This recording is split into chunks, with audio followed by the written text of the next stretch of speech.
alternativas para la identificación de los ciclos económicos. Los ponentes serán Jonathan Heath, de HSBC, Víctor Guerrero, del ITAM, Arturo Antón, del CIDE, y Luis Fonserrada, del CESP. Cada uno de los ponentes tendrá 20 minutos para su exposición y al final tendremos 20 minutos para preguntas de parte de la audiencia. Nuestro primer ponente es Jonathan Heath. Él está en HSBC, comenzó a trabajar en HSBC México en 2004 como economista principal para México. A partir de 2008 asume la posición de economista principal para América Latina, región, en la cual HSBC tiene presencia en 18 países.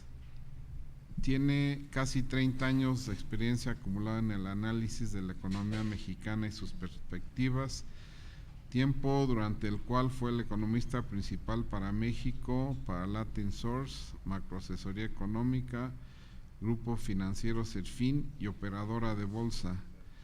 Anteriormente trabajó en Wharton Econometrics y en el gobierno mexicano. No voy a leer todo porque sería muy largo. Ha sido profesor en distintas universidades, impartiendo cursos y seminarios. Ha sido conferencista invitado en más de 20 universidades. Escribe una columna desde 1993 en el periódico Reforma y sus artículos han aparecido en más de 20 periódicos. Su último libro se titula Para entender al Banco de México. Jonathan Heath, por favor. Muy buenas tardes.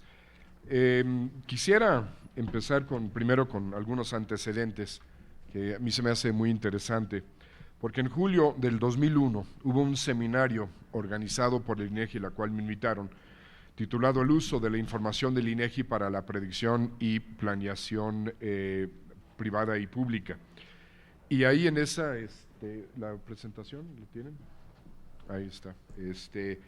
Y ahí hubo algunas cosas que platicamos y que inclusive en el panel anterior lo estaban comentando un poco de pasado Enrique Quintana y Sergio Sarmiento, y era un poco sobre esta diferencia entre las cifras ajustadas por la estacionalidad y las cifras anuales. Me gustaría poner un poco en relieve un poco cómo empezó y por qué se dice que la tradición en México es analizar el PIB anual y no el trimestral, etcétera. Pues más que nada es porque fue una tradición, porque no teníamos otra. Hay que recordar que las primeras cifras trimestrales que se empezaron a publicar en México por INEGI aparecieron en 1988 y con cifras apenas a partir de 1980. Eso significa que si ustedes querían saber si había recesión o no, pues lo único que tenían era el PIB anual, no había realmente otra forma de analizarlo. De ahí, a partir del 2000, apenas no tiene ni 10 años, el INEGI inició la tarea de proporcionar las series ajustadas por la estacionalidad, empezando por el PIB trimestral, pero me acuerdo bien que no le daba mucha publicidad y lo metía en una publicación que se llamaba, creo que el PIB trimestral, y ahí lo ponía como que en un anexo y no le decía a nadie, como que le daba pena decir que ya lo tenían. Y no fue realmente hasta principios del 2001, cuando ya el INEGI empieza a proponer series de alta frecuencia estacionados por la estacionalidad. Y este seminario que les estoy hablando fue en julio del 2001. Y me acuerdo muy bien que tuvimos que casi empezar a explicar a la mayoría de la gente cómo se debería de utilizar estas cifras y cuál era la diferencia entre una y otra. Han pasado casi 8 años desde aquel entonces, y sí les diré que sí, poco a poco empiezan a aprender a usar las cifras. Por ejemplo, Sergio Sarmiento dijo que hace un par de años el INEGI daba las cifras trimestrales ajustadas por la estacionalidad, pero pues sí, no son dos, hace dos él los empieza a usar, pero realmente hace mucho más tiempo, pero ha sido un proceso de realmente educar y enseñar a la gente y explicarle las diferencias. Les puedo contar una gran cantidad de anécdotas de gente que yo he dado cuenta que no sabían cómo analizar la diferencia entre una y otra, empezando por que no voy a decir el nombre, empezando inclusive por un subgobernador del Banco de México. Dio una presentación haciendo algunas comparaciones que no eran comparables, precisamente porque pues, no entendía nueva manera de utilizar las cifras. Yo diría que lo primero que habría que hacer es que no debemos nosotros de decir que la manera tradicional de que nosotros analizamos el PIB son con tasas anuales, mientras que si lo hacemos como Estados Unidos, eso realmente es donde lo único que hace es que crea todavía muchísimo más confusión. Para poder analizar inclusive los ciclos económicos en México, yo creo que ahora ya tenemos mucho más información a la que teníamos anteriormente. Y antes de analizar esto, me gustaría nada más hacer alguna referencia a algunos conceptos muy básicos que me van a disculpar si algunos de ustedes piensan que les estoy llevando a un curso de introducción a la economía, pero me he sorprendido mucho a través del tiempo cómo una cantidad de gente, inclusive colegas economistas, realmente no entienden perfectamente bien algunos de estos conceptos. Las etapas de un ciclo económico típico son básicamente tres. Cuando el ciclo llega a su punto máximo y empieza a disminuir, es donde se define el inicio del ciclo económico. Y ese ciclo económico entra en una recesión, que es la primera etapa, y la recesión termina hasta que llega a su punto mínimo. De ahí empieza la recuperación, y la recuperación se convierte en expansión en el momento en que toca el punto máximo anterior, es decir, en este momento que toca el mismo punto de acá, y de ahí ya se convierte en expansión. Así han sido casi todos los ciclos económicos, inclusive en Estados Unidos, analizando por lo menos todos desde la Segunda Guerra Mundial para acá, que creo que han sido como 10 o 11, todos básicamente han tenido ese comportamiento. Otra cosa que también es muy importante es que se dice que la recesión, por decir, empieza y la expansión termina exactamente en el mismo mes, que es cuando llegan al punto máximo. No es de que termina en un mes y que la recesión empieza en el otro mes. Esas son pequeñas definiciones que ha hecho que el National Bureau of Economic Research en Estados Unidos, que es muy importante recalcar que ellos son los que tienen el derecho de autor en todo este tipo de conceptos.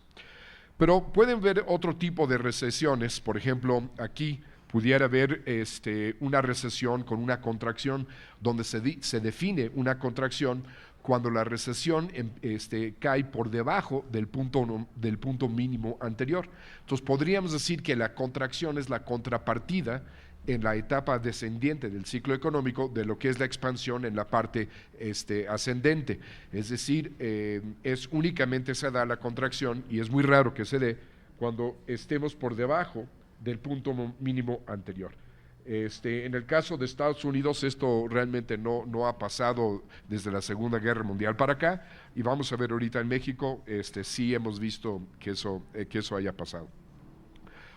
Podemos ir ahí empezando a ver diferentes características de recesiones. El famoso W que le llaman, es una recesión con doble declive o doble caída, donde después de la primera recesión empieza una recuperación. La recuperación no logra convertirse en una expansión, por lo tanto no termina el ciclo económico propiamente hablando, empieza una segunda recesión, una segunda recuperación, hasta que finalmente parte ahí ya la parte de expansión, y como podrán ver de aquí para acá es la parte de una W. Si el punto de este W rebasa este punto de acá, culmina esta etapa del ciclo económico y empieza propiamente otro nuevo. entonces ya no es propiamente una W. Y así pudiéramos ir complicando, pudiera darse una W con una segunda etapa de contracción, pudiéramos jugar con una gran cantidad de diferentes definiciones del ciclo económico. De ahí me gustaría nada más repasar algunas definiciones básicas. Lo primero es que la definición, como ustedes seguramente saben perfectamente bien, de una recesión que más se utiliza es la de 2 trimestres consecutivos de crecimiento negativo del PIB. Lo primero que habría que hacer, y es señalar, es que todas estas cifras, inclusive las características de los ciclos económicos que estamos viendo aquí antes, son a través de cifras desestacionalizadas, porque eso nos permite ver el cambio en el margen, no el cambio de tendencia tal cual, sino el cambio simplemente en el margen. Mientras que si utilizamos cifras anuales, lo que estamos haciendo es casi lo mismo a que si tomáramos un promedio móvil para suavizar un poco la serie. Y va a subir o va a bajar el PIB o cualquier otro dato, si el dato que le quitamos de la cola, por decirlo así, es más grande o es más pequeño del dato que le estamos agregando. Pero no nos está diciendo necesariamente mucho del dato que estamos agregando, porque estamos con toda una serie de información colgado. Entonces, eso es lo primero que habría que tomar en cuenta. Lo segundo es que esta es una definición realmente popular de una recesión y no es la definición oficial o llamémoslo la académica, la original. Como dije al principio, los derechos de autor en cuanto a la definición de una recesión y de los ciclos económicos los tiene el National Bureau of Economic Research de Estados Unidos, que fue fundada en 1920 y publicó por primera vez ya fechas de los ciclos económicos a partir de 1929. Si me acuerdo bien, la primera definición formal que se publicó de qué era la definición de una recesión, salió publicada ahí por principios de los años 20. Y ellos definen una recesión a través de una caída significativa en la actividad económica generalizada en todos los diferentes sectores en la economía, basado en un conjunto de indicadores y no solamente en el PIB. Su duración debe prolongarse por lo menos 6 meses y normalmente es visible en una gran cantidad de indicadores económicos como el PIB real, el ingreso real, el empleo, el desempleo, la producción industrial, las ventas, tanto el menudeo como el menudeo. Y ellos toman en cuenta indicadores mensuales, no trimestrales, para tener una mayor precisión en cuanto a las fechas de inicio y terminación de los ciclos. ¿Cómo es entonces, si tenemos esta definición, por decir ya llamémoslo oficial o formal, cómo es que surgió la definición popular y por qué se utiliza tanto? Pues yo tengo una hipótesis que puede ser cierto o no, y es simplemente que hace ya 40, 50 años seguramente, le preguntaban a los economistas que trabajaban en la NBR cuál era la recesión y les daba toda una respuesta pues, complicada, porque en sí la definición es un poco más complicada.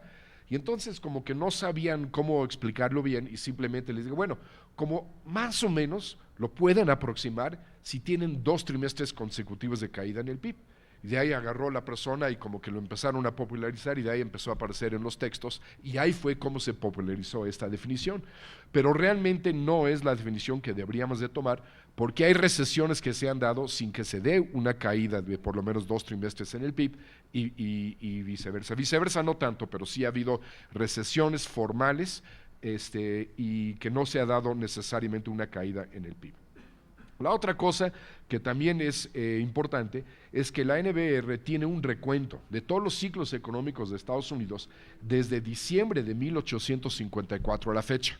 Entonces la han estudiado mucho, se saben sus características, cuánto es la recesión promedio, cuánto es lo que típicamente dura, etcétera, etcétera. Y eso pues, obviamente es un acervo de información muy interesante para hacer realmente análisis bastante interesantes. En México, realmente la información que tenemos para recrear los ciclos económicos, pues apenas empezó a salir publicado por primera vez en esta década, a principios de los años 2000, y con cifras mensuales a partir de 1980. Por ejemplo, si hubo una recesión en 1976 con la primera devaluación en aquel momento, pues si esa devaluación causó o no una recesión, pues la verdad nunca vamos a poder decirlo, porque no tenemos realmente las cifras necesarias. Y de ahí habría que tomar en cuenta que la misma NBR enfrentaba también algunas pleitos y definiciones diferentes. Y entonces en 1978 decidieron crear un comité de fechas de los ciclos económicos, que son 5 economistas miembros de este comité que se reúnen cada rato y ellos son los árbitros oficiales reconocidos por todo el mundo que ponen y designan cuál es la fecha exacta de inicio de una recesión y su terminación, etcétera, etcétera. De ahí es importante decir que se buscó replicar estos ciclos que reporta la NBR, y de ahí fue donde se culminó en lo que es el índice compuesto de indicadores coincidentes, que si uno lo toma, el de Estados Unidos, se encontrará, salvo rara excepción, y esa excepción es a lo mucho por un mes, que realmente siempre coincide las fechas que reporta la NBR con el índice compuesto de indicadores coincidentes. Y de ahí viene cómo podemos analizar justamente el ciclo económico en México, y es a través de este índice. Aquí podemos ver claramente cuándo han sido las fechas que iniciaron las recesiones en México, cuándo terminaron, podemos caracterizar cuándo hubo una etapa de recuperación, de expansión, etcétera, y una de las características interesantes de esta gráfica que podemos ver es que coincide que en cada uno de los últimos 6 sexenios ha habido una crisis o una recesión. Podemos resumir estas características aquí. Aquí podrán ver todos los ciclos económicos que hemos tenido desde 1980 para la fecha, y podrán ver que la de 1992 al 2000, ese ciclo se caracterizó por tener una doble recesión, y la segunda parte de la recesión se convirtió en una contracción, formalmente hablando. Y todas las demás recesiones pues realmente han tenido un comportamiento muy típico, como la primera gráfica que les puse ahí. Otra de las cosas que también es interesante, aquí podemos ver que hemos tenido 6 recesiones, etcétera, cuánto ha sido el número de meses promedio de cada uno. Cuando tenemos una recesión en México dura alrededor de 18 meses en promedio, mientras que en Estados Unidos dura creo que 10 o 11. Podemos ver cuánto tiempo dura las fases de recuperación, cuánto ha sido el más grande, el mínimo, etcétera. Ahora, de todos estos ciclos, ¿cuál ha sido la recesión más severa que México ha tenido? Y aquí, si utilizamos el criterio simplista del PIB, muchos medios están diciendo que la caída en el PIB, que esperamos que sea de menos 7% en el 2009, parece ser que es la peor caída en el PIB desde 1932, cuando hubo una caída del 14%. Sin embargo, utilizando el criterio del PIB anual realmente no nos da una mejor idea. Más bien la de 95, sin lugar a dudas, fue la peor recesión que hemos visto, y fue mucho peor que la de 2009. Y la recesión más larga, que fue la de 2000-2003, duró 36 meses versus la de ahorita, que está concluyendo, que duró 17 meses. Y si tratamos de medir la profundidad de las recesiones, podemos ver que la recesión actual, que según el índice de indicadores coincidentes termina en mayo de este año, tuvo una profundidad mida de pico a punto mínimo de 15%, pero si agarramos el número de meses y lo anualizamos, fue una caída del 10.8%, siendo que la recesión del 94-95 tuvo una caída del 23.5%, es decir, mucho más de lo doble. Inclusive, en cuanto a profundidad, la recesión del 82-83 fue más profunda que la recesión del 2008-2009 que acaba de concluir. Simplemente vean ustedes que no es nada más el PIB lo que importa, especialmente si queremos medir lo que ha sido tema de este seminario, que ha sido el impacto sobre el bienestar de la población.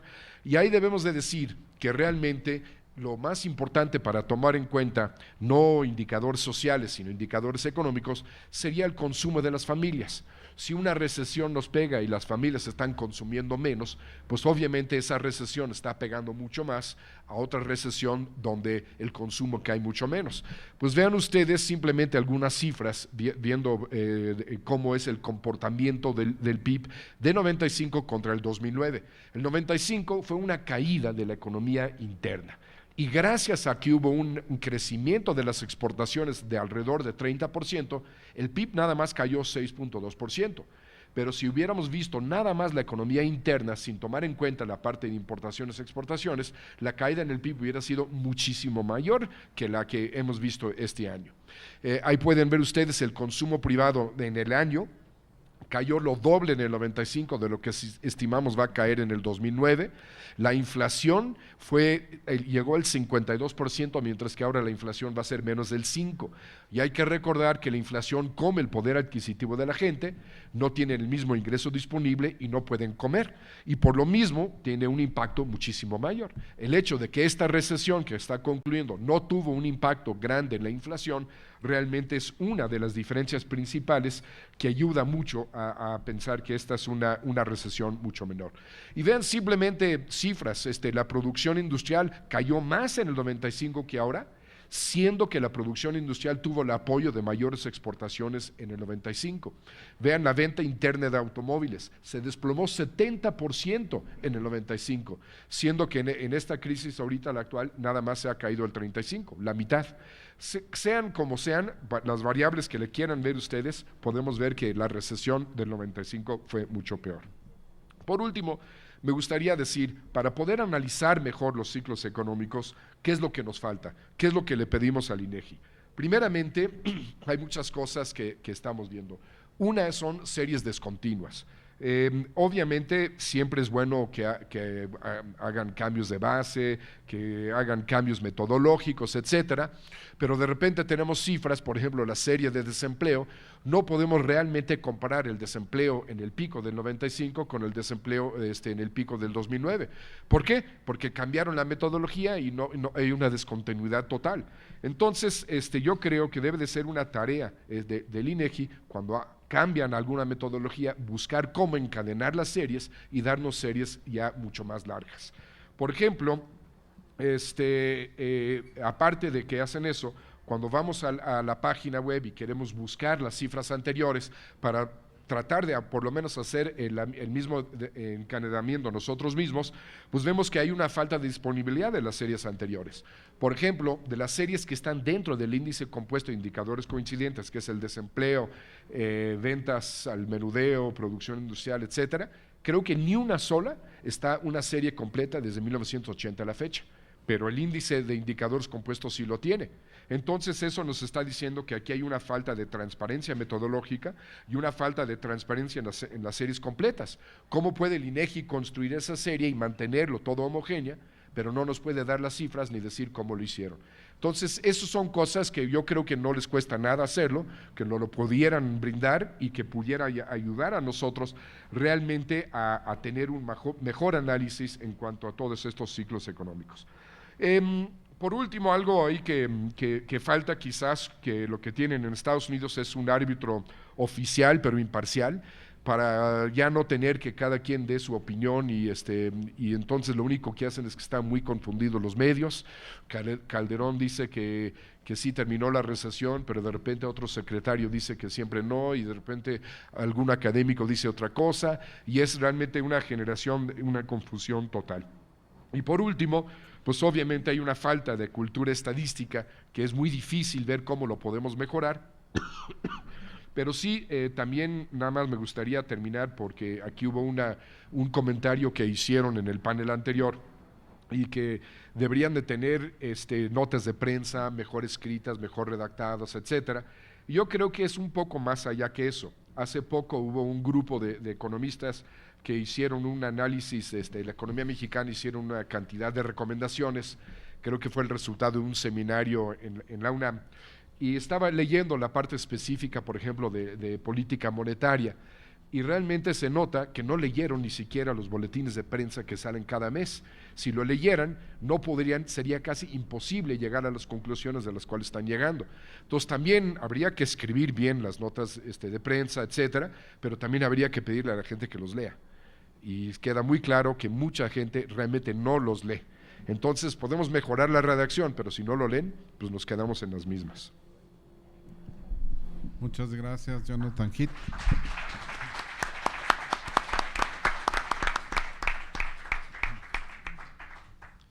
Bien, ahora toca el turno al doctor Víctor Guerrero. Él es actuario por la UNAM y maestro en ciencias y doctor en estadística por la Universidad de Wisconsin en Madison. Fue coordinador de investigación en el INEGI, jefe de investigación estadística en el Banco de México, ha ocupado otra serie de cargos.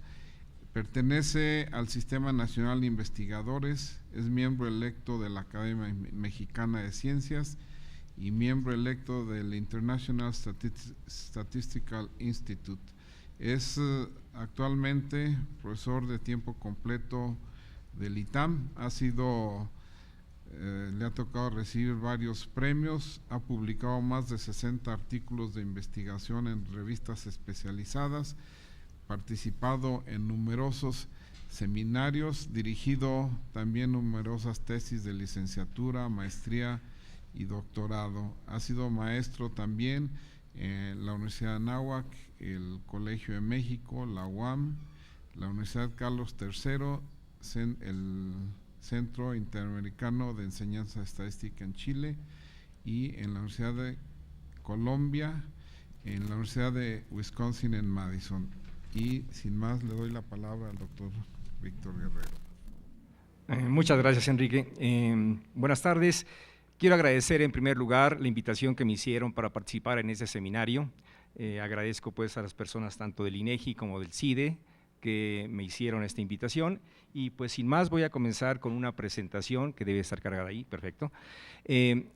Esta presentación que tengo preparada, como ustedes ven, va a tener una perspectiva estadística. Yo soy estadístico, como ustedes pudieron notar en mi currículum, y pues lo que voy a mostrar aquí es una visión de lo que constituye la medición de un fenómeno, en este caso el fenómeno de tendencia y ciclo, de una variable que pudiéramos considerar, por ejemplo, que es el PIB real, ¿sí? Entonces, pues hasta ahora en lo que va del seminario casi no he visto fórmulas, espero que no se molesten, aquí van a aparecer algunas, no son muchas y además van a aparecer rápido. Entonces, también agradezco a Jonathan el que haya hecho la presentación de lo que son los ciclos, porque pues ya me ahorró aquí el estar haciendo, entrar en detalles a estas cosas, ya fue bastante explícito y es más, presentó una serie de cosas que ni siquiera yo conocía, así es que se lo agradezco mucho, porque ahora ya tengo base de referencia.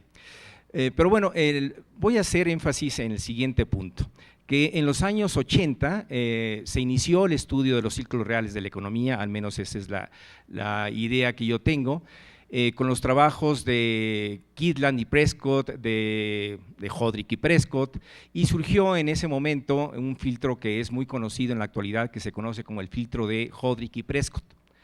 Este filtro de Hodrick y Prescott sirve para estimar dos cosas, dos componentes no observables de una serie de tiempo que sí es observable. La tendencia, que es esencialmente la curva suave subyacente en la serie, que indica el patrón de largo plazo, y el ciclo, que se obtiene esencialmente como diferencia entre la serie original, que la mayoría de las veces se considera que es la serie desestacionalizada, y la tendencia. Entonces, el filtro de Hodrick y Prescott depende de una constante. Esencialmente lo que hace el filtro de Hodrick y Prescott es decidir a través de esta constante a qué se le da más peso, si a la suavidad que puede tener la tendencia o a la fidelidad que puede tener esta respecto a los datos originales. Hay un valor estándar que fue elegido por Hodrick y Prescott, el artículo original de ellos apareció en 1980, pero como documento de trabajo de una universidad, y posteriormente se publicó en 1997, y es a lo que me voy a estar refiriendo yo aquí. Este esa constante del filtro de Hodrick y Prescott, voy a proponer que se elija de acuerdo con un método que publiqué el año pasado en la International Statistical Review, en donde lo que hago es esencialmente proponer una metodología para determinar la constante, fijando un porcentaje de suavidad elegido de antemano y que permite comparar los resultados para distintas aplicaciones que se puedan hacer de esta metodología. Esto va muy a tono con lo que sugieren en este reporte que hicieron en Francia los premios Nobel, Stiglitz, Sen y Fitoussi, y pues yo creo que la comparación es fundamental en estadística. O sea, tenemos que hacer cosas que puedan compararse. De hecho, si no pudiéramos comparar, pues no tendría sentido hablar siquiera de fenómenos estadísticos. Por eso es que tenemos distribuciones de referencia. Las distribuciones estadísticas nos sirven para establecer comparaciones. Bueno, este método de Hodrick y Prescott, al que me estoy refiriendo, surgió en el estudio de ellos originalmente para series trimestrales, pero como vamos a ver en esta presentación, se puede extender con relativa facilidad a series que tengan otro tipo de frecuencia de observación, es decir, para series mensuales, series anuales, etcétera, pero lo que hay que hacer es modificar la constante de suavizamiento. La idea es mantener la suavidad y que se cambie en todo caso la constante de suavizamiento correspondiente. Voy a presentarles también una aplicación al análisis de ciclos de la economía mexicana como una mera ilustración, si no pretendo entrar en detalle en esto, simplemente quiero mostrarles que se puede hacer la aplicación con datos de la economía mexicana y pues voy a fijar ciertos niveles de suavidad y vamos a ver cómo las conclusiones que se pueden obtener de los ciclos pues van a variar, ¿sí? Van a ser distintas. Bueno, el supuesto que subyace más bien en el análisis de los ciclos es que una serie de tiempo económica está compuesta por elementos que no son observables directamente, pero que sabemos, porque la teoría así lo indica, que existen, que están subyacentes en la serie. Uno de esos componentes es la tendencia. Este componente es pues no observable y lo debemos estimar para obtener como consecuencia el componente cíclico. La manera más común de estimar la tendencia en la actualidad es con el filtro de Hodrick y Prescott. Existen otras maneras de obtener tendencias y de obtener ciclos, pero creo que honestamente que el filtro de Hodrick y Prescott es la manera más usual en el presente. Bien, como mencionó Jonathan, existe una cronología de ciclos que estableció el National Bureau of Economic Research y en esa cronología se ve que el 90% de los ciclos para la economía estadounidense no duran más de 8 años. Esta idea la utilizaron Hodrick y Prescott, bueno, más bien este resultado, este conocimiento que tuvieron Hodrick y Prescott, le sirvió para fijar la constante de ese filtro de tal manera que la tendencia resultante estuviera libre de fluctuaciones de tipo cíclico, es decir, de fluctuaciones que pudieran aparecer con frecuencia superior a los 8 años.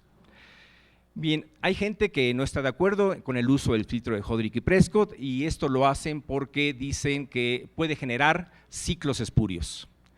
Ese término de espurio, por cierto, ha estado muy en boga aquí en México, pero no estoy refiriéndome a ese tipo de cosas.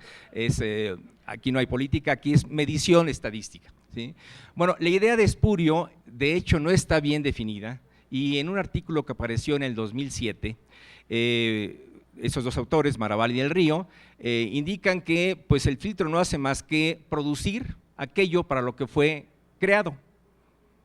Por lo tanto, lo que yo voy a hacer, siguiendo este argumento, es pedir que el filtro produzca un nivel deseado de suavidad para la tendencia. Ese va a ser el objetivo del uso del ciclo en este caso. Bueno, el modelo de componentes no observables, y aquí están, esta diapositiva y las siguientes son las que tienen las fórmulas, voy a pasar rapidito, pero sí es importante que nos demos cuenta de a qué me estoy refiriendo.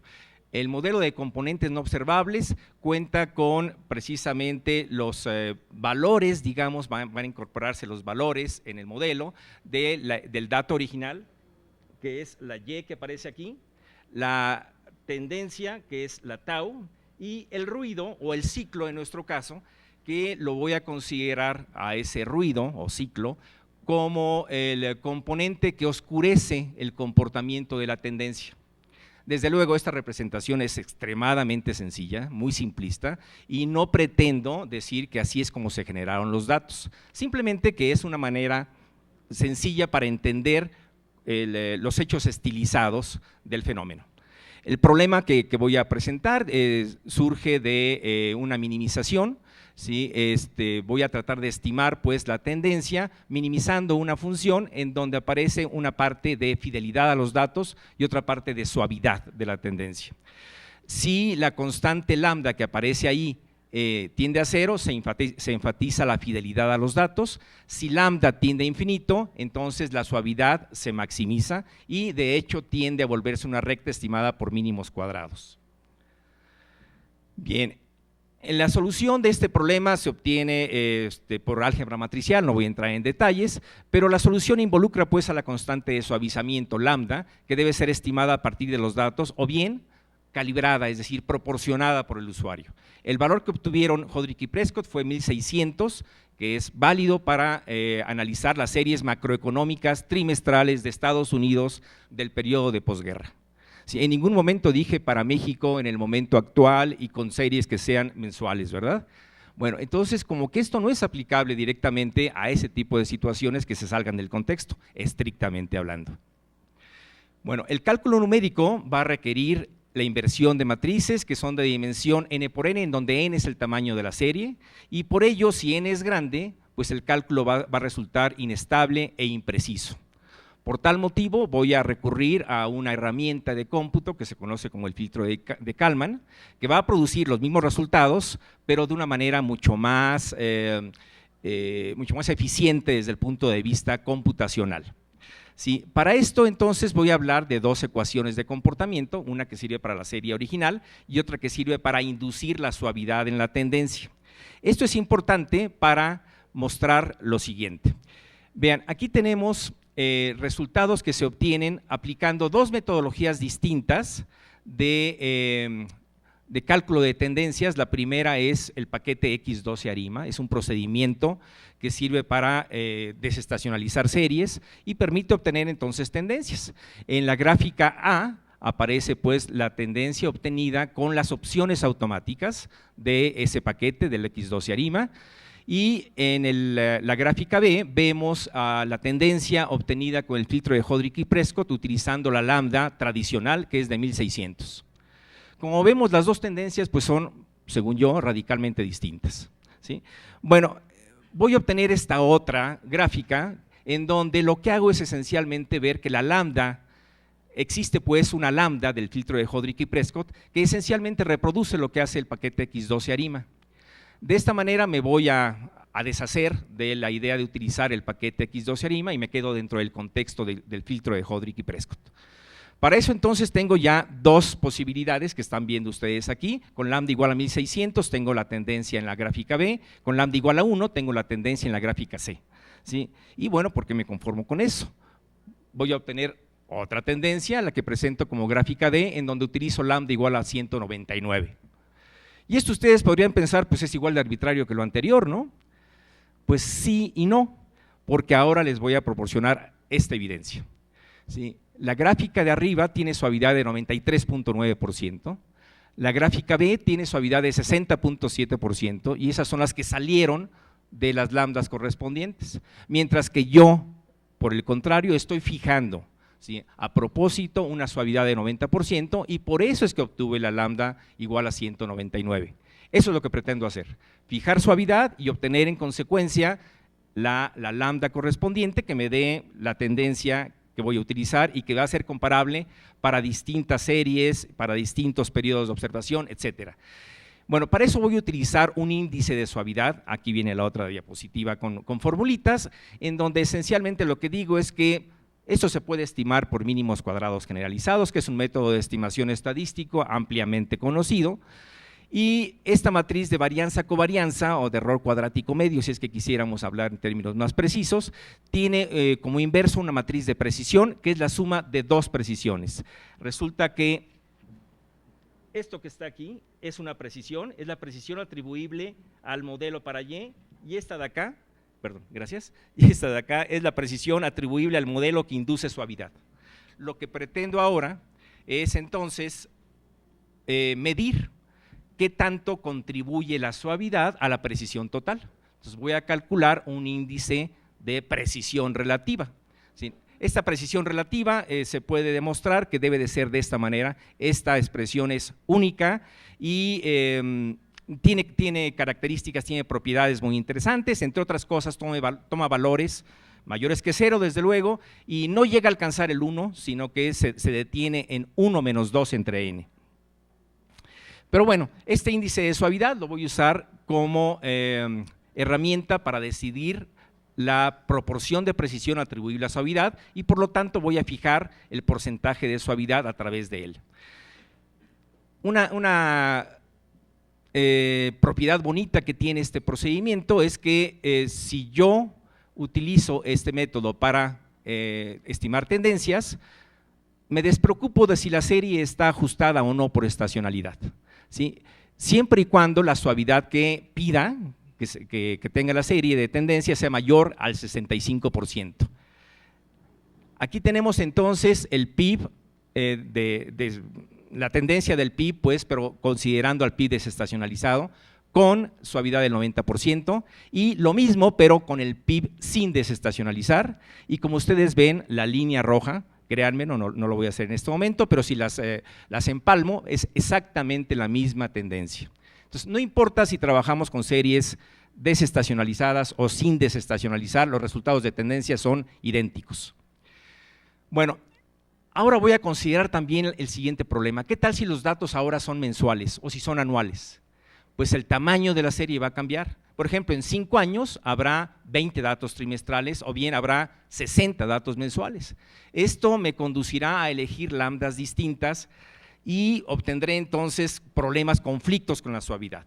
Bueno, este problema ya ha sido considerado en la literatura. El conocimiento, digamos, la sabiduría popular dice que hay que multiplicar a la lambda correspondiente, si queremos trabajar con una serie mensual, hay que multiplicarla por 3 al cuadrado, o sea, por 9, ¿sí? Y obtendríamos 14.400 como el valor tradicional para utilizar con una serie mensual. Una manera más formal de trabajar esto la propusieron Ravn y Ulick en 2002 y dedujeron una expresión que conduce a utilizar el valor 129.600 en lugar de 14.400. Yo pienso que esta diferencia no es intrascendente y, por el contrario, vale la pena que consideremos el siguiente punto. El filtro de Hodrick y Prescott no se preserva ante la agregación. Es decir, si tenemos datos desagregados, obtenemos la tendencia, agregamos esos datos, digamos tenemos datos mensuales, calculo la tendencia mensual, agrego la tendencia mensual para obtener la trimestral o hago el procedimiento directo con los datos trimestrales, la tendencia va a ser distinta. Bien, entonces esto pues me condujo a obtener una expresión también para hacer el cálculo y resulta que esta expresión tiene características bonitas, digamos, es de fácil cálculo, combina de manera lineal la fórmula de Ravn y Ulick con la expresión tradicional y pues fundamentalmente produce los resultados esperados. Vean, aquí tenemos el PIB, que es el PIB mensual, ¿sí? Con la lambda correspondiente, el PIB trimestral y el PIB anual, y si ustedes pueden apreciar, la línea roja es la misma en los 3 casos.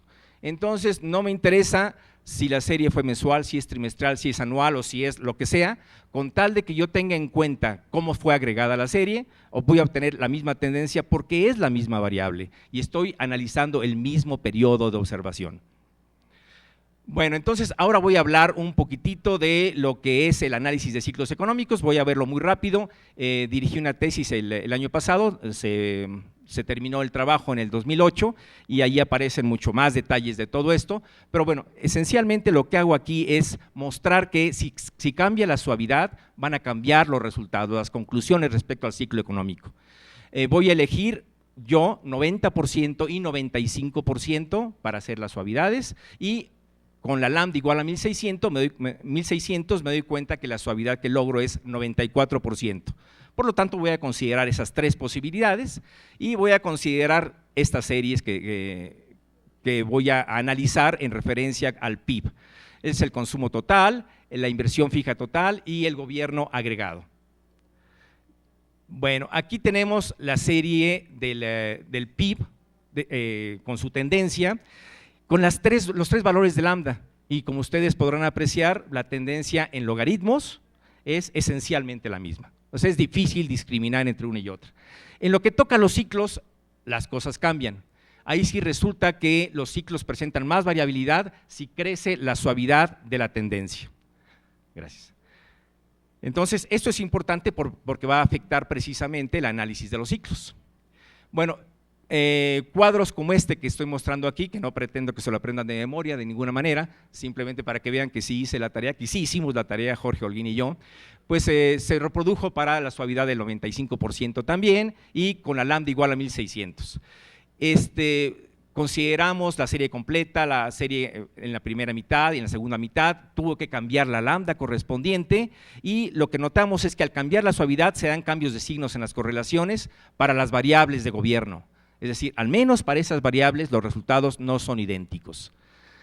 Bien, si vemos las proporciones de desviación estándar de cada una de las variables respecto a la del PIB, también notamos que hay cambio y en particular pues cambia el orden de las proporciones al cambiar la suavidad. Ahí tenemos para las distintas lambdas, es decir, para lambda igual a 177, 1600 y 3016, que son las que utilicé, y pues llego entonces a las conclusiones. Lo que yo sugiero es que se elija el nivel de suavidad al inicio del estudio para poder comparar los resultados, así como lo hacemos cuando queremos estimar parámetros en estadística mediante intervalos de confianza.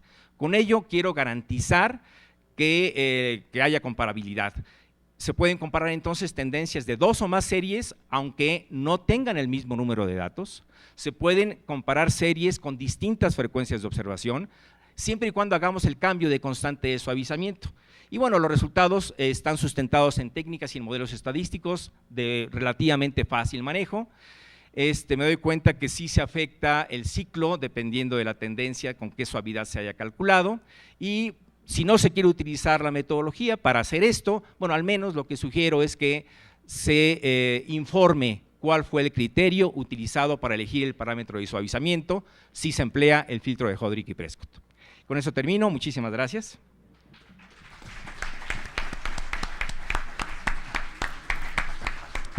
Muchas gracias al doctor Guerrero.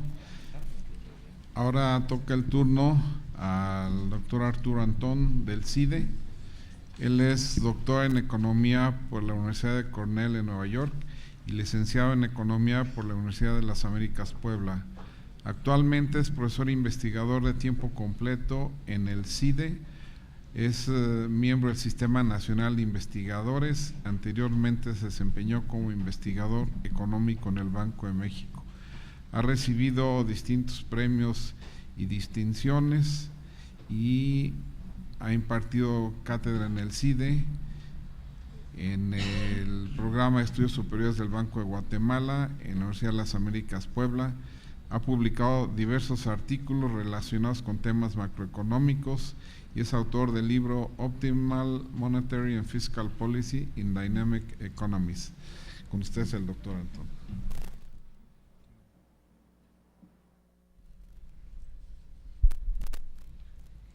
Muchas gracias, Enrique, por la presentación. Si puede poner la presentación, de favor. Antes que nada, muchas gracias al INEGI y al CIDE por la invitación. El motivo de la presentación es el ciclo económico en México.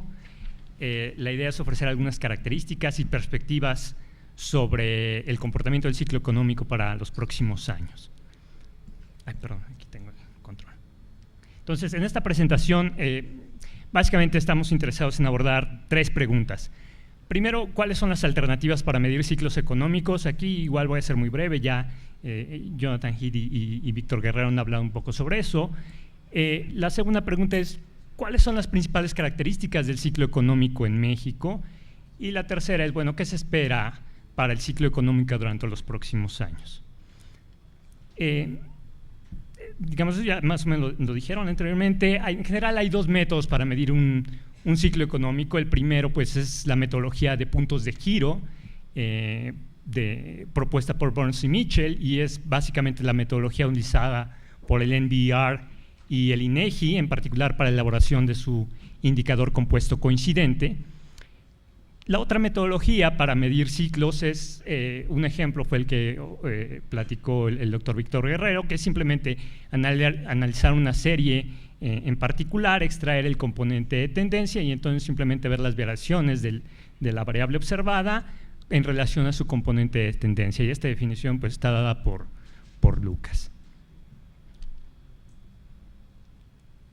Entonces aquí tenemos el logaritmo del Producto Interno Bruto para México del 80 al 2008, la línea azul es la serie observada, el PIB, y básicamente esta metodología de puntos de giro pues intenta identificar cuáles son los puntos máximos, cuáles son los puntos mínimos de una serie y con base en ciertos criterios estadísticos caracterizar el ciclo económico. El método alternativo está dado por, digamos, esta línea rosa punteada, que es lo que identifica el componente de tendencia de la serie. Entonces, desde la perspectiva de Lucas, el ciclo económico simplemente son las observaciones de la serie en sí, la serie observada, con respecto a su tendencia de largo plazo.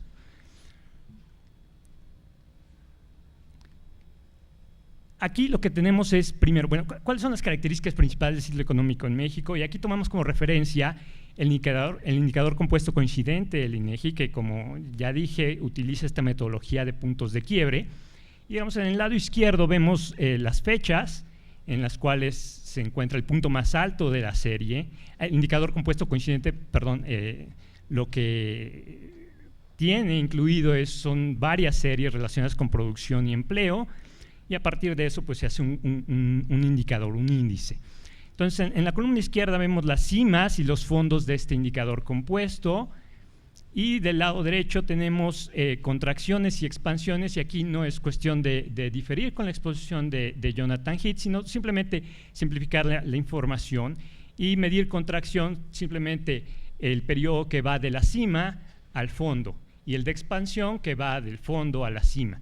Entonces podemos ver, por ejemplo, que en el renglón final, en promedio las contracciones en México duran 17 meses, mientras que las expansiones duran en promedio 44 meses. En este periodo de pues, prácticamente 30 años se pueden identificar 5 ciclos económicos.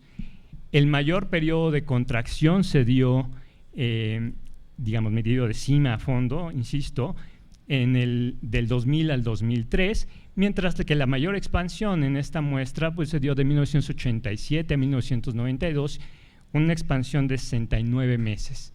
En promedio las expansiones han durado 44 meses. Y las últimas dos columnas lo que muestran es la duración promedio de los ciclos en total, medida ya sea de fondo a fondo o de cima a cima, y en promedio un ciclo económico en México dura 61, 62 meses, es decir, aproximadamente 5 años. Aquí está una caracterización alternativa del ciclo económico en México, medido igual por la metodología de puntos de quiebre, y esta información proviene del Economic Cycle Research Institute, y básicamente la información de esta tabla coincide, digamos, hay algunas pequeñas diferencias en términos de la caracterización de la cima y del fondo para el ciclo económico en México, pero en general los resultados son muy similares a los que se obtienen del indicador coincidente del INEGI, es decir, que en promedio las contracciones duran 17 meses y las expansiones 46 meses y que el ciclo económico en México en promedio dura unos 5 años. Bueno, digamos, esa es la información proveniente de la metodología de puntos de giro. ¿Qué nos dice la metodología alternativa?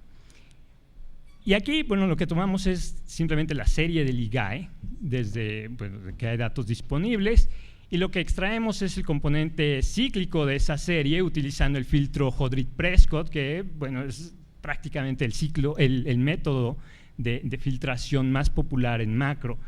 Y lo que podemos ver aquí es cómo básicamente, a pesar de que nada más, bueno, es una sola serie y que es un solo filtro estadístico, los picos y los valles, o las cimas y los fondos, más o menos coinciden con la metodología de los puntos de giro.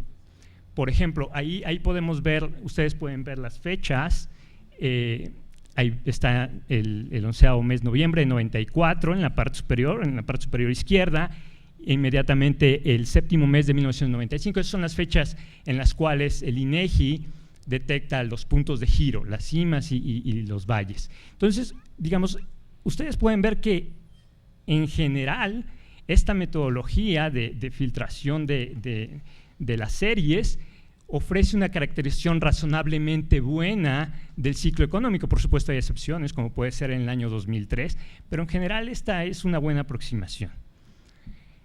Bueno, esto es con respecto a series mensuales, como son las del IGAE.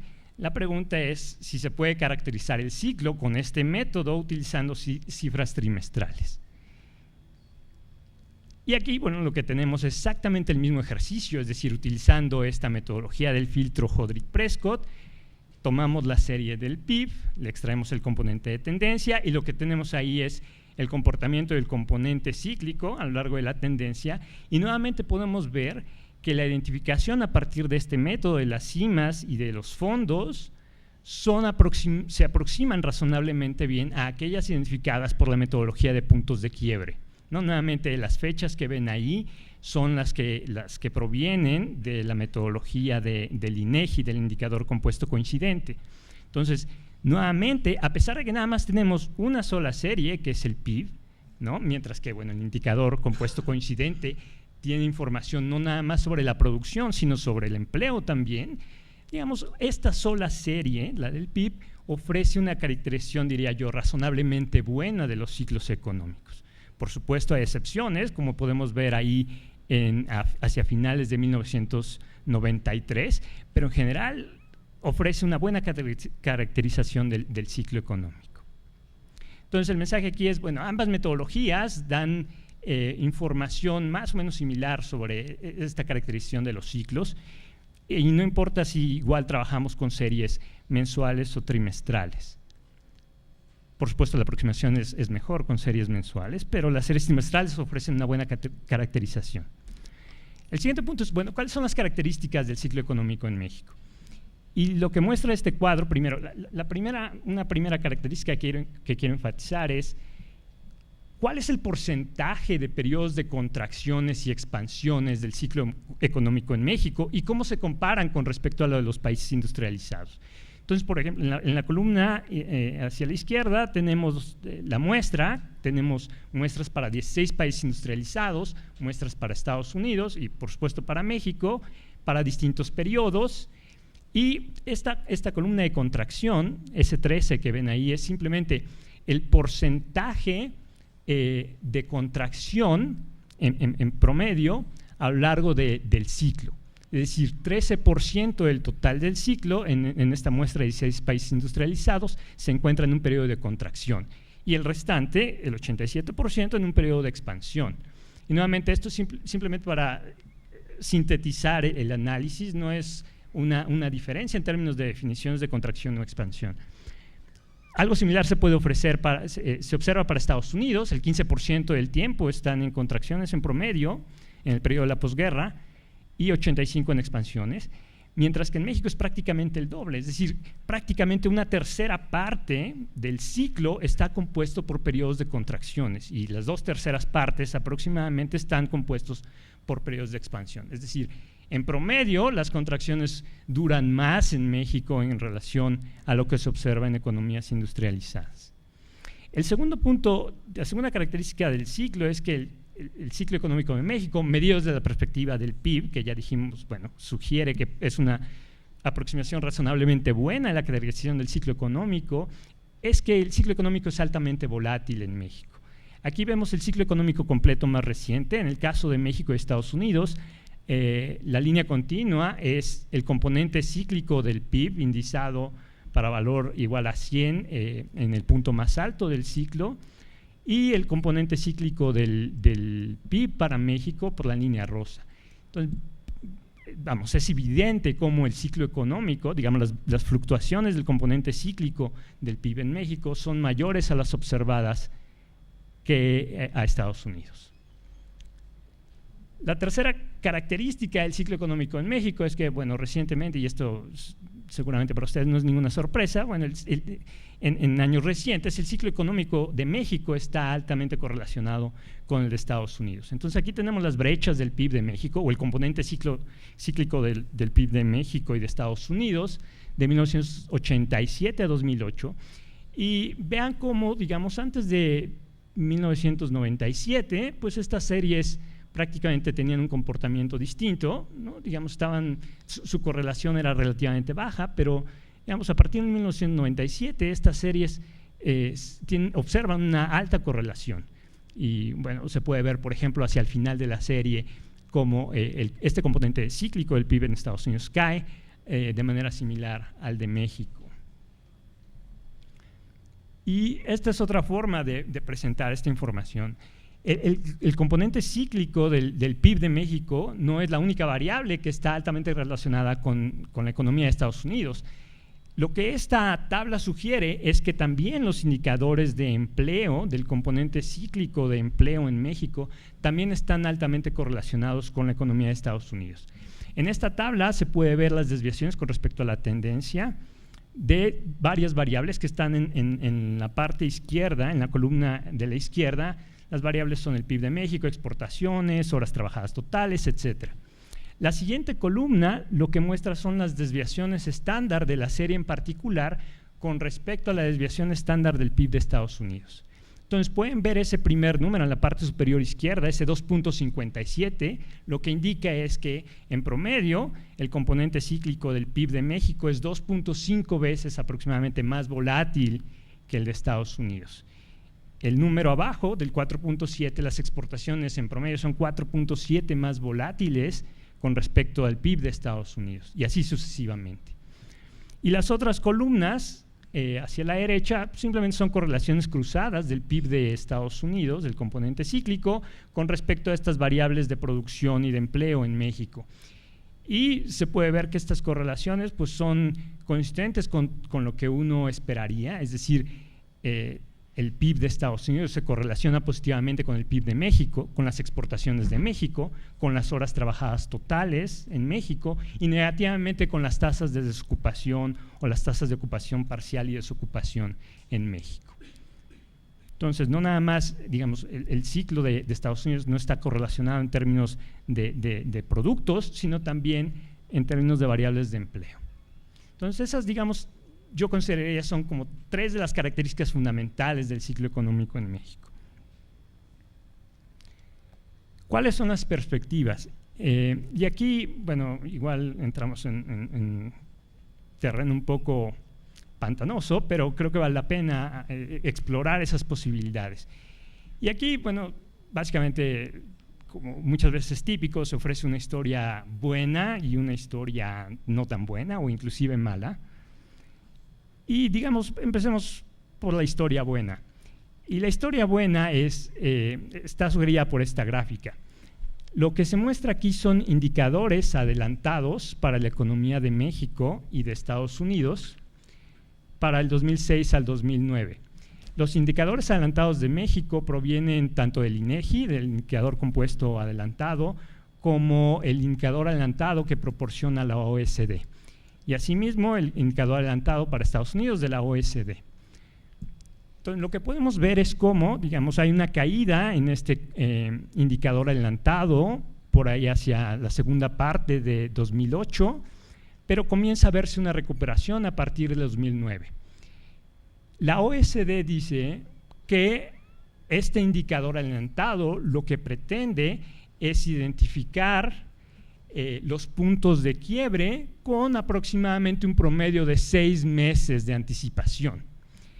En otras palabras, digamos, si aquí este indicador adelantado de la OECD y del INEGI, que pues, prácticamente ocurren más o menos en el mismo periodo, comienza a recuperarse este indicador, lo que sugiere desde la perspectiva de la OECD es que, bueno, en 6 meses se habría identificado la parte más baja del ciclo, que en estos términos implicaría que, pues, digamos, por ahí de junio, julio aproximadamente, o quizá algunos meses posterior a agosto, se podría identificar ya la parte más baja del ciclo.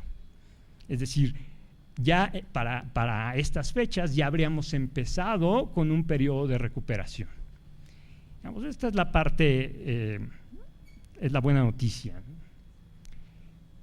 Pero bueno, ok, ya empieza la recuperación, pero bueno, ¿cuánto va a tardar el componente cíclico del PIB de México en alcanzar nuevamente su nivel de largo plazo?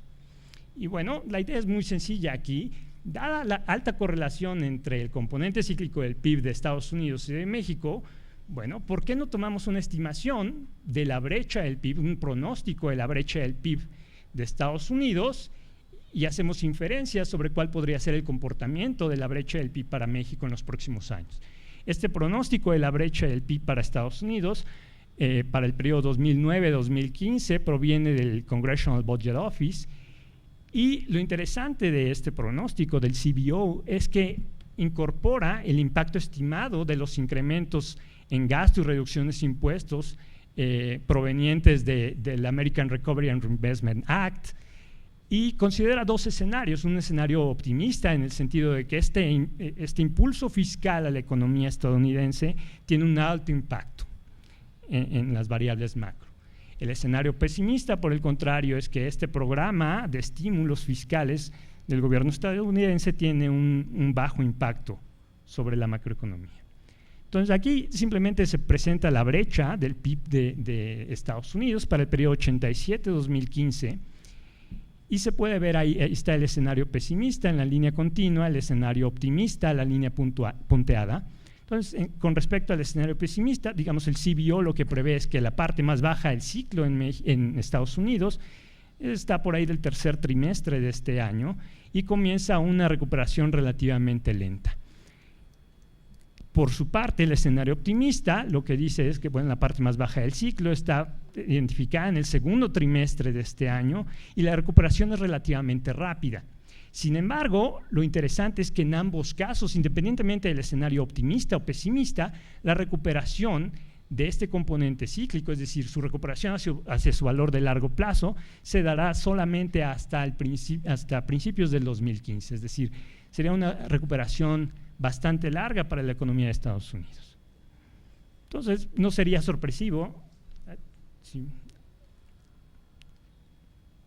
hacer, bueno, ¿cuál es la diferencia que se pueda hacer para el componente cíclico del PIB de México?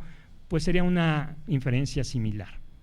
Es decir, aquí tenemos la brecha del PIB de México en el periodo 87-2015 y las implicaciones son muy similares a las de la economía de Estados Unidos. Es decir, en el mejor de los casos habría una recuperación relativamente rápida durante los próximos trimestres bajo el escenario optimista de la economía norteamericana, pero independientemente de ello, la economía mexicana tardaría aproximadamente 5 años en recuperar sus niveles de producción de largo plazo. Es decir, dada la brutal caída en el PIB que se puede ver ahí y comparado con la caída durante la crisis del tequila en el 95 es mucho mayor. Entonces, nada más en resumen, digamos, la estimación del componente cíclico del PIB mediante el filtro HP, pienso yo que ofrece una caracterización del ciclo razonablemente buena en relación a la metodología de los puntos de giro. Segundo, alrededor de una tercera parte del ciclo económico en México está compuesta por periodos de contracciones, comparado con alrededor del 15% observado en economías desarrolladas. Tercero, que las variables no solamente de producción, sino también de empleo, están altamente correlacionadas con el ciclo en Estados Unidos, y estas variables son altamente volátiles. Y finalmente, que bueno, digamos, existe cierta evidencia de que la etapa de contracción en México habría terminado o estaría próxima por llegar a su fin. Sin embargo, la recuperación a su nivel de largo plazo pues tardaría aproximadamente 5 años. Muchas gracias al doctor Antón. Tenemos ahora a Luis Fonserrada.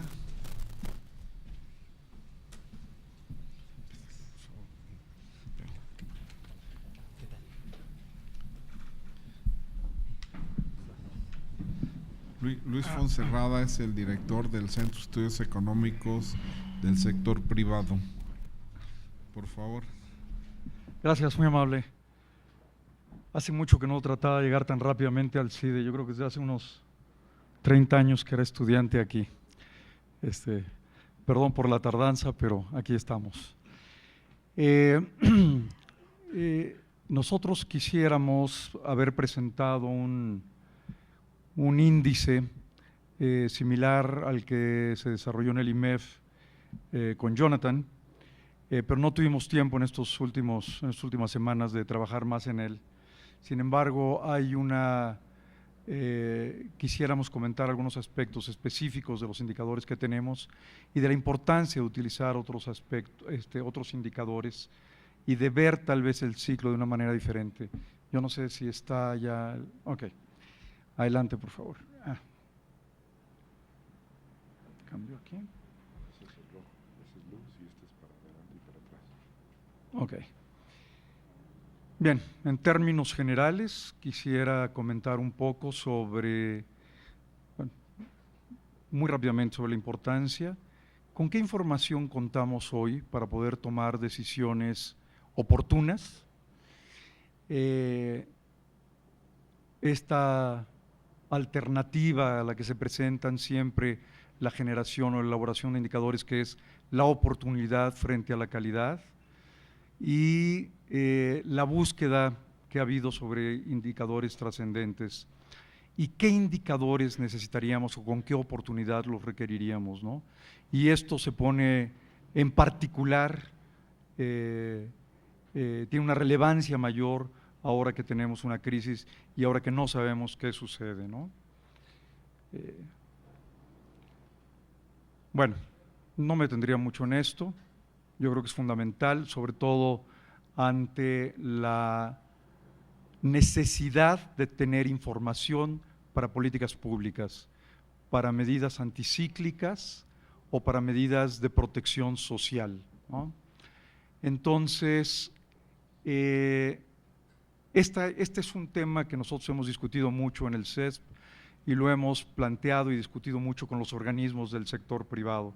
¿Qué tan importante sería tener alguna información como la que tiene, por ejemplo, o la que ofrece, por ejemplo, el cálculo oportuno del PIB americano frente a la precisión?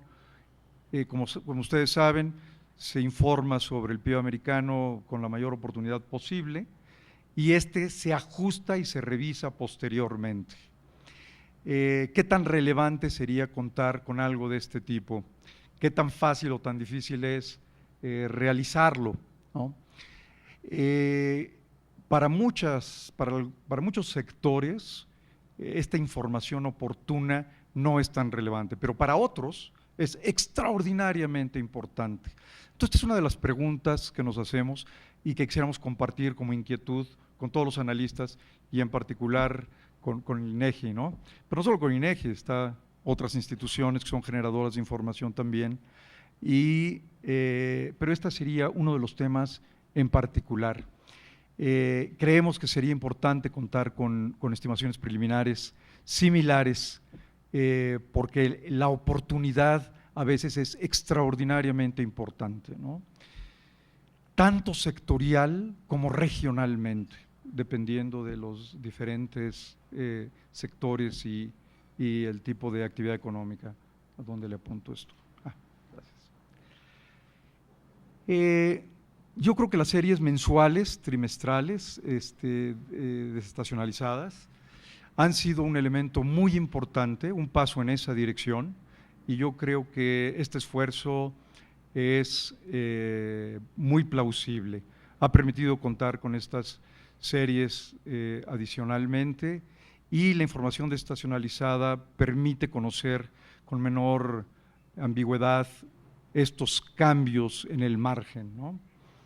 De los otros indicadores provistos por INEGI, oportunos, juegan un papel importante, son un indicador importante, entre estos que se presentan aquí. Es evidente que la oportunidad es esencial. El IGAE a veces no lo tenemos con la oportunidad, bueno, no a veces, el IGAE no se produce con la oportunidad que se requiere para una serie de decisiones. Un esfuerzo en términos de oportunidad sería indudablemente muy importante.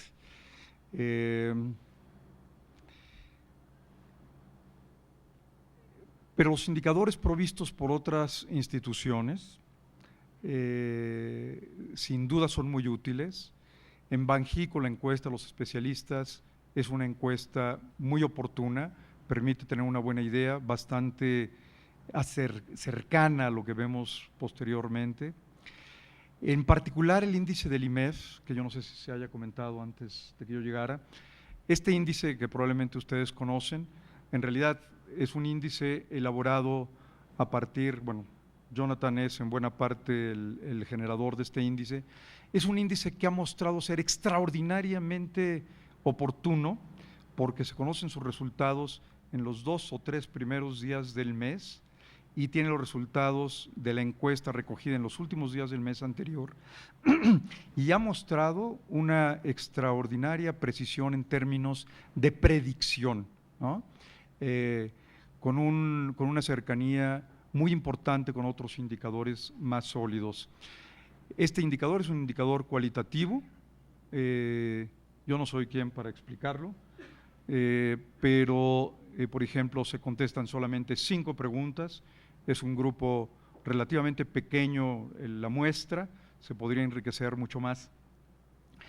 Y precisamente el índice que nosotros hubiéramos querido presentar hoy es un índice similar a partir de encuestas similares a grupos específicos, a organismos o a los miembros de organismos específicos del sector privado.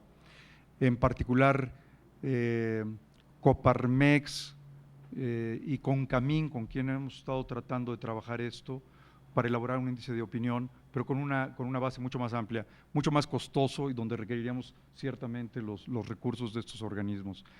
ANTAD es otro ejemplo de un índice de ventas. ANTAD, para los que no estén familiarizados con la abreviación, es la Asociación Nacional de Tiendas de Autoservicio y Departamentales.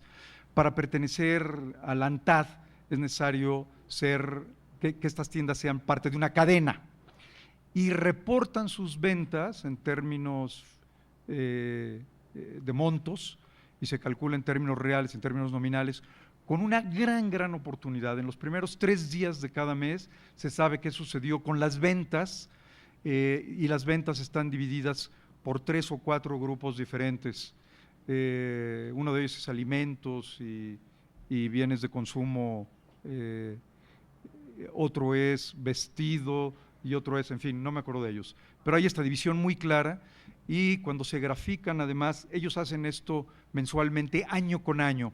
Nosotros les hemos insistido que hagan este cálculo también y que lo presenten ya mensualmente, desestacionalizado, y trabajando con Javier Salas se ha logrado, les ha ayudado a desestacionalizar estas series y hoy se pueden ver algunas de estas series ya desestacionalizadas con resultados mensuales y es muy interesante ver los cambios en la tendencia muy cortos.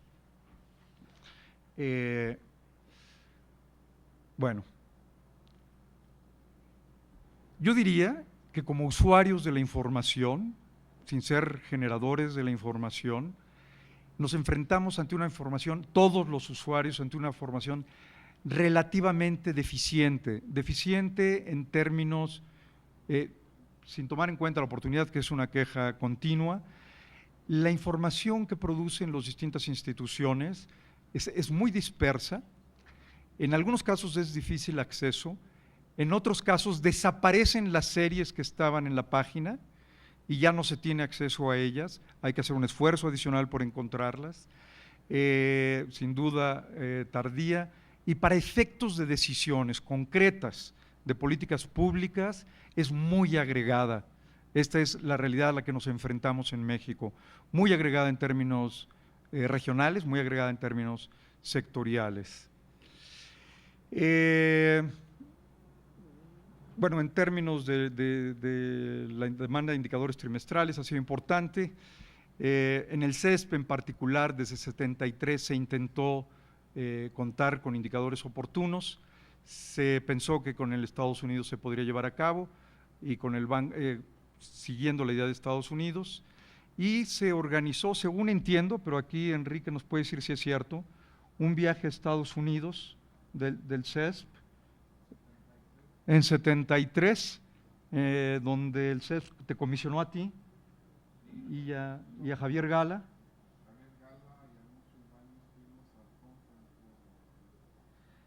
No se logró porque el Banco de México aparentemente no tuvieron el apoyo que se requería en aquella época.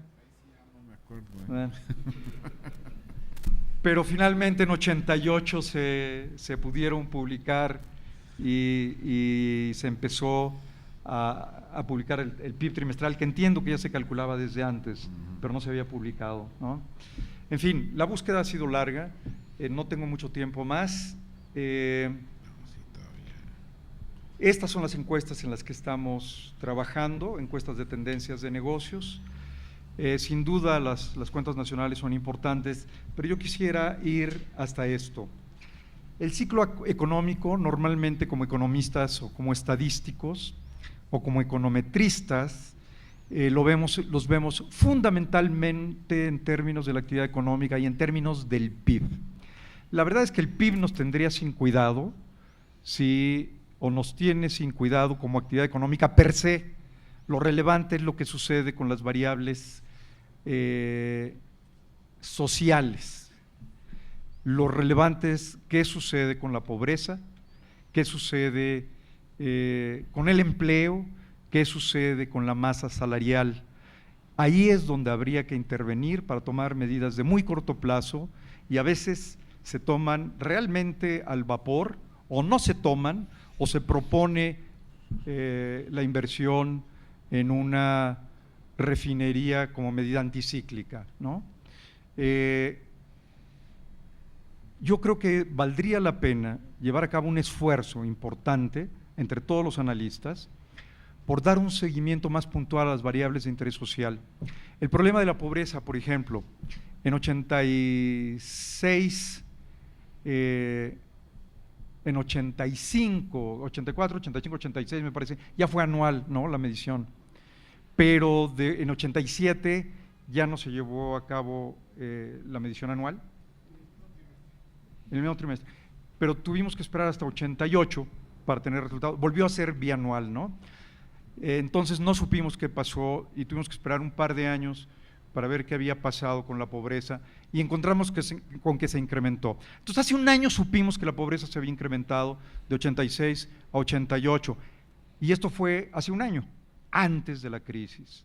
Es decir, ¿qué pasó con la pobreza, con la pérdida de 600,000 empleos en el último año? No tenemos datos.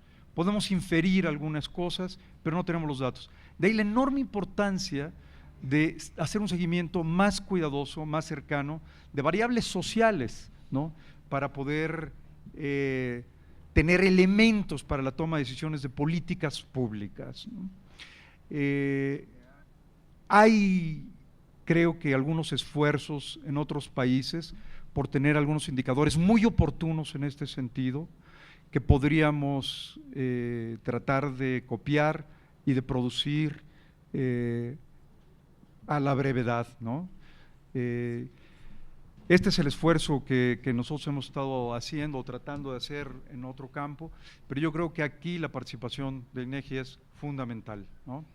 Yo me detendría aquí, espero poder presentar un indicador, en que estamos trabajando, con la ayuda de Jonathan, que fue el técnico que desarrolló el otro, y compartiéndolo con INEGI, porque yo creo que ahí podemos hacer algunas cosas interesantes. Gracias.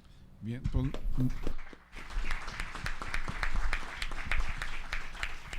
muchísimas gracias, te quedaban 5 minutos. Bien, creo que podemos tener una o dos preguntas, por favor.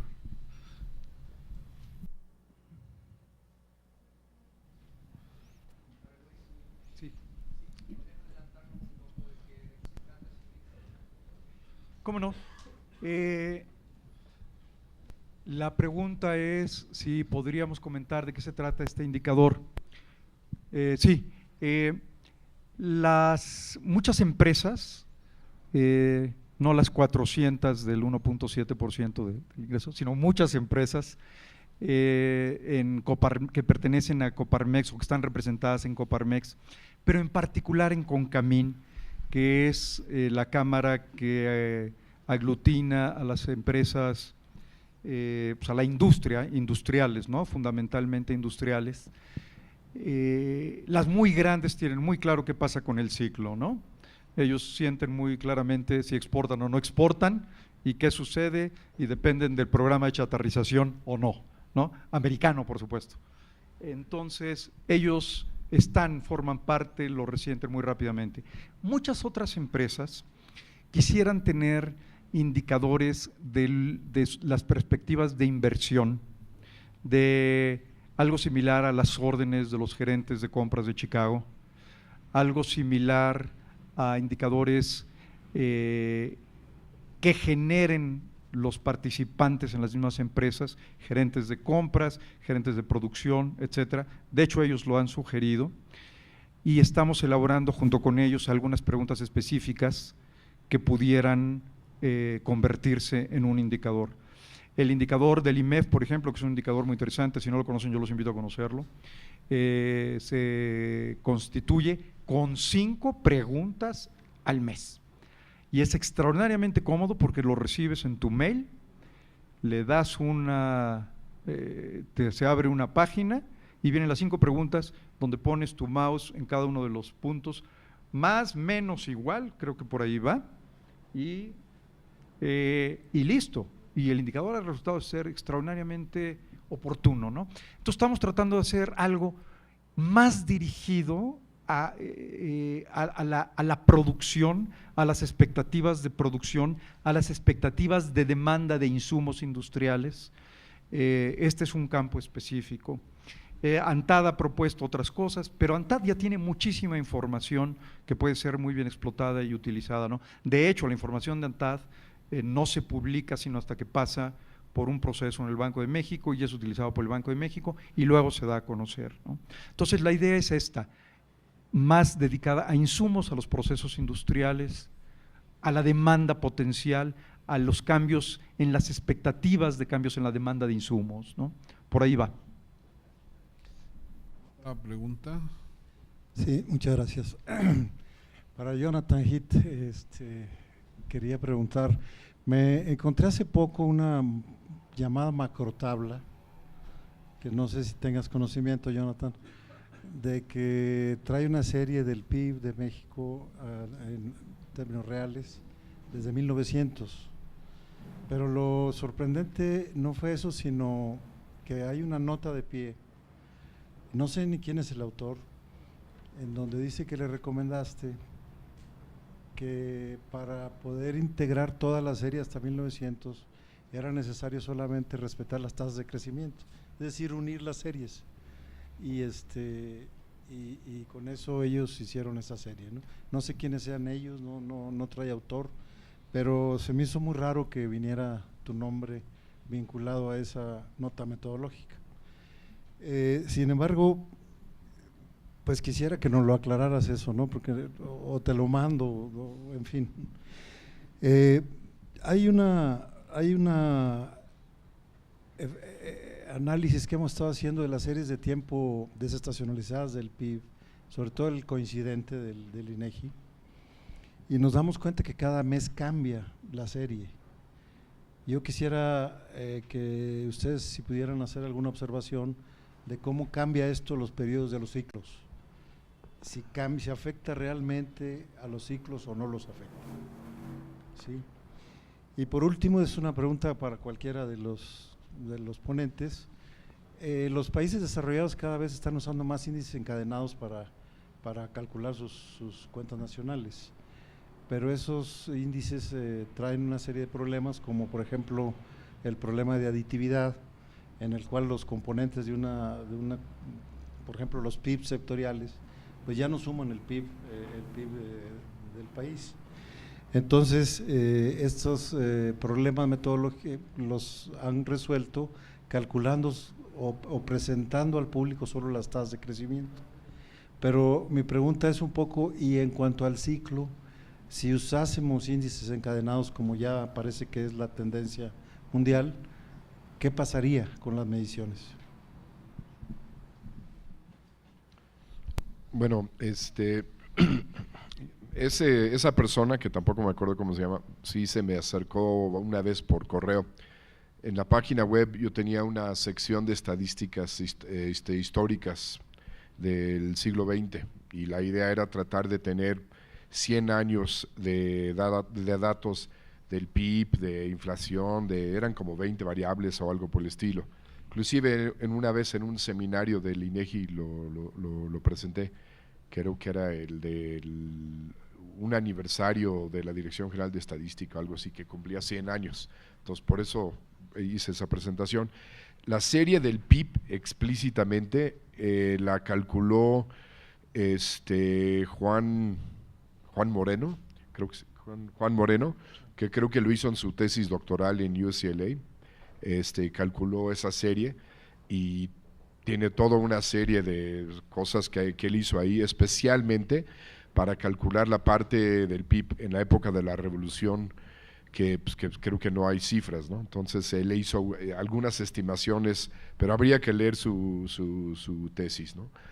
¿Y de dónde sale mi referencia ahí? Pues la primera vez que sé, pero me acuerdo que me preguntó algo y yo le dije, bueno, la forma más simplista de hacer un backcasting es pues encadenarlo con las tasas de crecimiento hacia atrás. Pues yo creo que pues, de ahí ha de haber hecho todo lo que hizo, no sé, pues, la verdad. Pero pero esas series por ahí existen en algún lado, ¿no? Pero la mayoría de esas series creo que vienen en la tesis de Juan Moreno. ¿Y cuál era la? ¿Alguien quiere contestar la otra pregunta? Bueno, esa es una buena pregunta, pero para el INEGI, ¿no? O sea, por ejemplo, ha habido cambios creo que en casi todas las variables que utiliza el INEGI para construir el índice de indicadores coincidentes. Y de todos modos, de alguna forma u otra, siguen sacando el índice. Y yo sí sé porque hice una comparación del índice que traía en un trabajo que hice en el 2001, al que hice referencia, y comparé los ciclos con los que ahora dice el índice y sí hay algunas diferencias. O sea, sí se ve que sí han ido corrigiendo a través del tiempo. Sin embargo, las diferencias en la parte muy hacia atrás, hasta donde me acuerdo, son diferencias pequeñas. Bien, pues muchísimas gracias a nuestros ponentes. Se les va a hacer entrega de un reconocimiento de parte del CIDE y del INEGI, y posteriormente pasamos a la clausura, por favor.